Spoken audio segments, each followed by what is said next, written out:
Jahazi TV.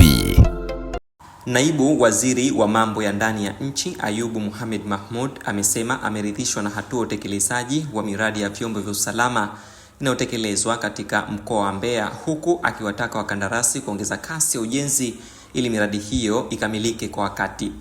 Ameyasema hayo mara baada ya kuhitimisha ziara yake ya ukaguzi wa miradi ya vyombo vya usalama iliyo chini ya Wizara ya Mambo ya Ndani ya Nchi, ambapo amesisitiza umuhimu wa kukamilika kwa miradi hiyo ili kuimarisha huduma za ulinzi na usalama kwa wananchi. Aidha, amewahakikishia watendaji wa vyombo hivyo kuwa wizara itaendelea kushirikiana nao katika kutatua changamoto za kifedha ili kuhakikisha miradi ya maendeleo inakamilika na huduma za usalama zinaimarika zaidi. Tembelea miradi karibu 5 ile ambapo Jeshi la Polisi lilikuwa lina miradi 2,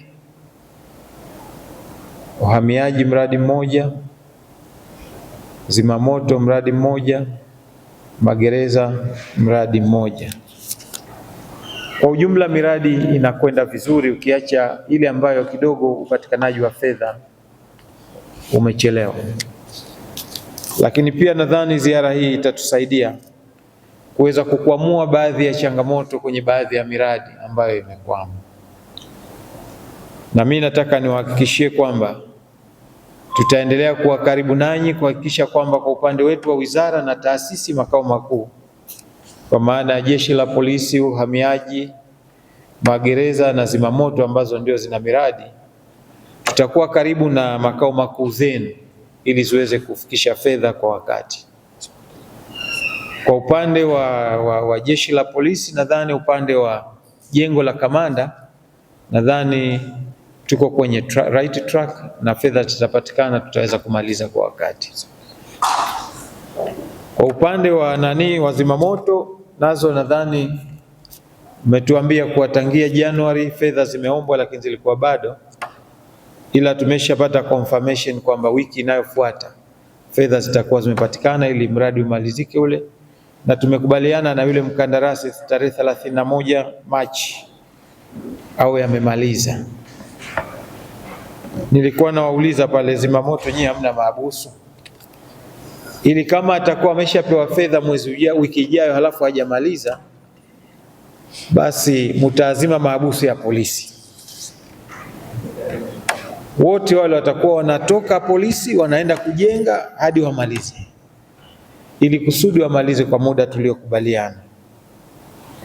Kwa hiyo ninafikiri kwamba kwenye eneo hilo la miradi zimamoto mradi wetu utamalizika.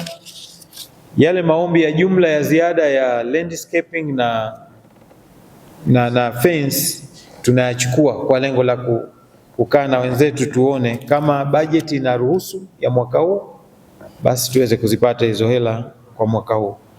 Kama bajeti haziruhusu, basi tuone bajeti inayofuata mapema waweze kutusaidia miradi hiyo kuweza kukamilika. Lakini kwa upande wa mradi wa uhamiaji, nadhani hakuna changamoto sana ya fedha. Fedha ipo. Kulikuwa kuna changamoto huko nyuma, nadhani zimeisha. 20% amepatiwa, yuko 18% ya ujenzi. Kwa hiyo fedha tayari anazo. Anatakiwa avuke 10% hiyo, pengine aende kwenye 25-30 ndio a raise certificate.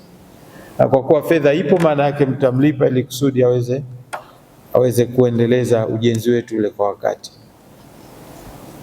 Upande wa mafunzo, mlikuwa mnahitaji milioni 500 ya kumalizia. Kwa sasa taarifa ziliopo makao makuu wana milioni 250. Kwa hiyo tutajitahidi wiki ijayo milioni 250 ifike, kazi iendelee, na milioni 200 iliyobaki na 50 hii ni hazina, kwa sababu haipo kwetu, nayo tutafuatilia kupitia ofisi ya katibu mkuu ili na wao tuone uwezekano wa kupata hiyo fedha tuweze kumalizia ile kazi ya ujenzi wa ofisi yetu. Na mradi wa mwisho wa kituo cha afya kwa upande wa Jeshi la Polisi, tuna uhitaji wa milioni 337 ili kuweza kumaliza kazi yetu.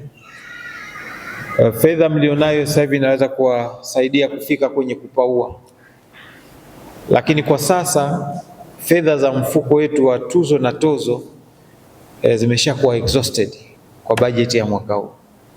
Tutaomba hili mvumilie kidogo, tuingie bajeti inayofuata. Tukiingia hapo, tutaisukuma nayo iweze kupatikana, muweze kumaliza kituo cha afya.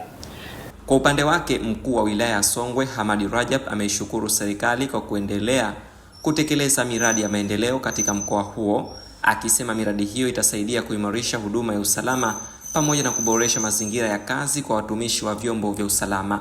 Katika ziara hiyo, naibu waziri alikagua jumla ya miradi 5 ya vyombo vya usalama, ikiwemo jeshi la polisi, idara ya uhamiaji, jeshi la zimamoto na uokozi pamoja na jeshi la magereza.